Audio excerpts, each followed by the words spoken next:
তো আমরা মূলত এখন চলে আসছি দিনাজপুরের রামসাগরে।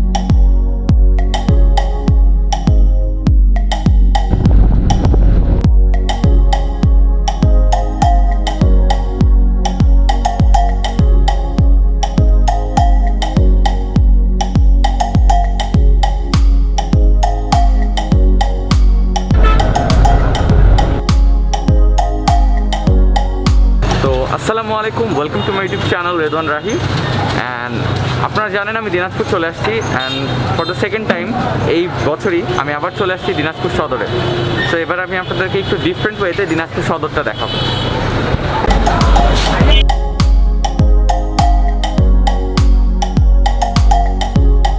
আমরা এখন চলে আসছি দিনাজপুরের ঐতিহ্যবাহী পাবনা সুইটসে, এবং এই পাবনা সুইটসে মূলত দইটা আমি যখন 10 বছর আগে থাকতাম তখন খাইতাম, এবং এর সাথে আরেকটা জিনিস খাইতাম, সেটা হচ্ছে সানার জিলাপি। বাট দিস টাইম সানার জিলাপি না থাকায় এখানে লালমোহন নিছি।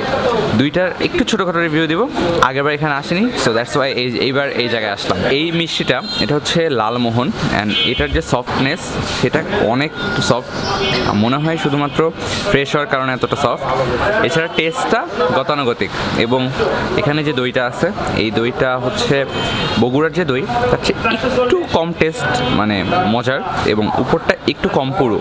এছাড়া ভিতরে দইটা একবার ঠিক অনেক, ওভারঅল দুইটাই অনেক ভালো। এখন আগের টেস্টটা হচ্ছে একটু কমে গেছে হয়তো বা।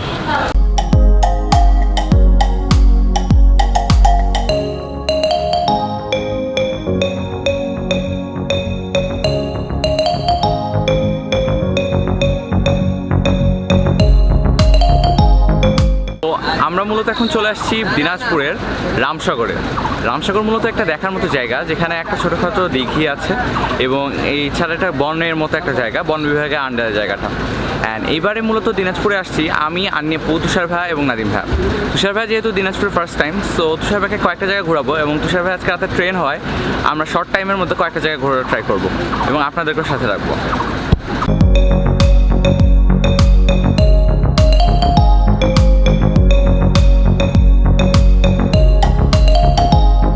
মূলত রামসাগর প্রবেশ করছি, অ্যান্ড রামসাগর প্রবেশ করতে হলে আপনাদেরকে 20 টাকা টিকিট দিয়ে রামসাগরে এন্টার করতে হবে, এবং এই রামসাগরে আপনারা ভ্যান পাবেন, ভ্যানে জনপ্রতি ভাড়া দিয়ে আপনারা রামসাগরে এন্টার করে দেন আপনারা রামসাগরটা উপভোগ করতে পারবেন। তো আমরা উপভোগ করি, আপনারাও করেন।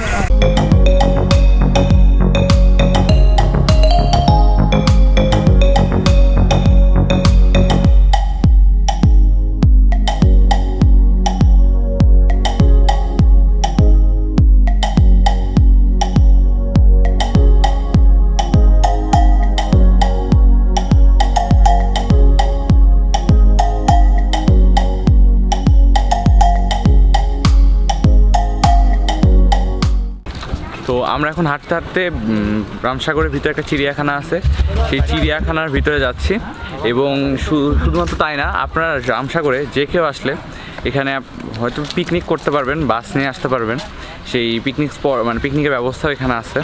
সেক্ষেত্রে হয়তো আপনাদেরকে আগে থেকে যোগাযোগ করে আসতে হবে, এছাড়া আর কিছু না।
তো আমাদের রামসাগর ঘোরা মূলত এতটুকুই ছিল।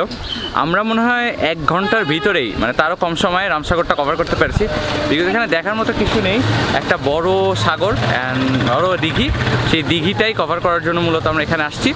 এবং আমরা এখন এখান থেকে হয়তো বা বড় মাঠের দিকে যাবো, বিকজ তুষার ভাই বড় মাঠ দেখেনি, মানে ফার্স্ট টাইম তুষার ভাই বড় মাঠ দেখাবো। তারপর দুপুরবেলা তার মানে গোড়ের শহীদ, এবং তারপরে দুপুরবেলা কোথাও খাবো, খেয়ে দিয়ে দেন চলে যাবো।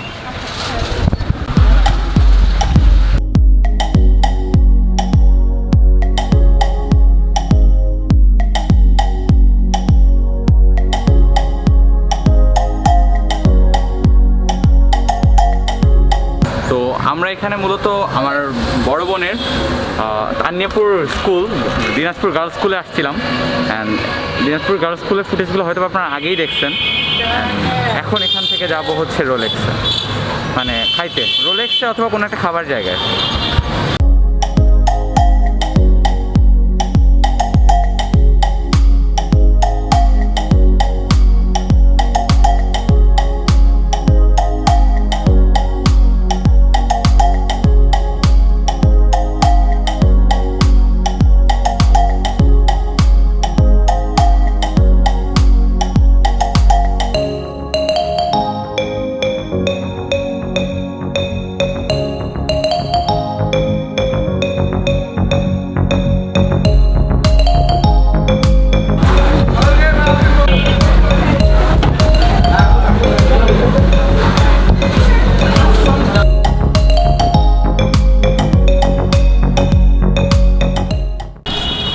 তো আমরা এখন আবার চলে আসছি ভাত খাওয়া শেষ করে, এখন বাজে হচ্ছে এক্স্যাক্ট 2টা, এবং আমরা চলে এসেছি গোড়ে শহীদ ঈদগাহ মসজিদে, গোড়ে শহীদ ঈদগাহ মাঠে, মানে যেটা হচ্ছে দিনাজপুরের ঈদগাহ মাঠ বা দিনাজপুরের বড় মাঠ নামে পরিচিত।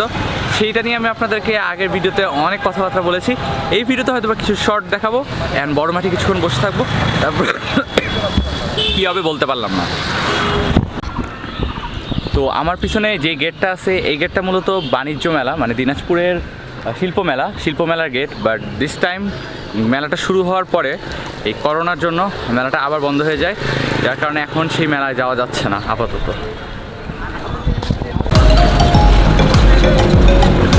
তো আমরা মূলত এখন এখান থেকে চলে যাচ্ছি হচ্ছে বাসে করে বিরামপুরে। সো আজকে ব্লগটা এতটুকুই, দেখাবে নতুন কোনো ভিডিওতে। Till then, tata, take care, have fun and see you in the next one.